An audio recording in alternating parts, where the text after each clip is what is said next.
Hi, this is Yvette from the KMC University Help Desk. I wanted to come to you today since a lot of people are coming to us with this conflict that's going on within the profession regarding Medicare Advantage patients when they're out of network.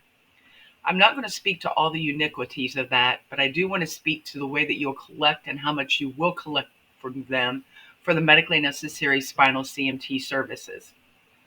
I'm bringing to you today not our opinion, but coming straight from the Medicare manuals and from their website regarding this very issue. As you see here in front of me, non-contract providers are required to accept as payment in full the amounts the provider could collect if the beneficiary were enrolled in original Medicare. We find this straight on their website. Just a quick query brought me right to it. There's some language that's in a link below that's not necessarily for providers as much as it was toward the Medicare Advantage organizations.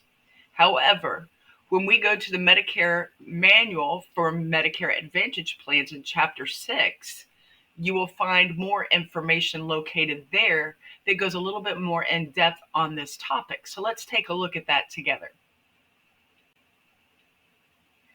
As you see here in the Medicare Managed Care Manual, Chapter 6, Relationships with Providers, we're going to be looking specifically at 100 special rules for services furnished by non-contract providers.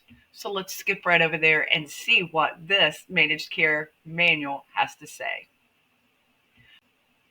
When we come to this section, we can see this is consistent with the Social Security Act, where it says that non-contract providers must accept as payment in full amounts applicable in original Medicare.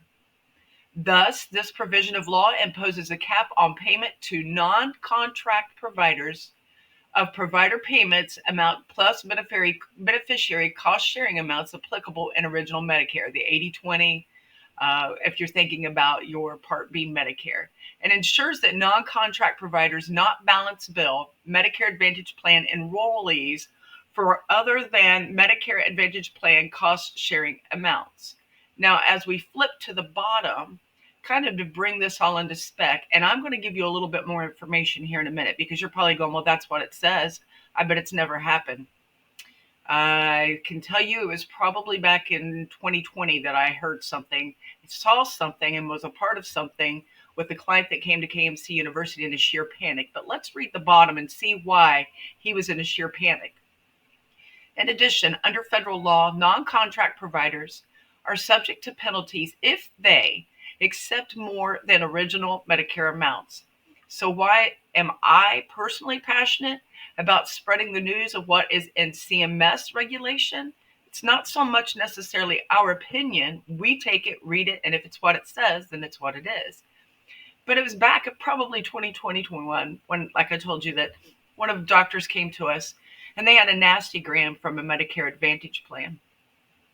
And the problem was he did charge his full rate, and the full rate was above the Medicare allowable charge. For him, there were fines, penalties, and recoupments. This is why we want to bring to you straight from Medicare what they say, and I can tell you firsthand, they will enforce it. Before you go, don't forget to like, share, and follow KMC University on all of our social media platforms. If you're on Facebook, take a moment and go over to the Chiropractic Reimbursement and Compliance Experts. Click join. You will be happy you did.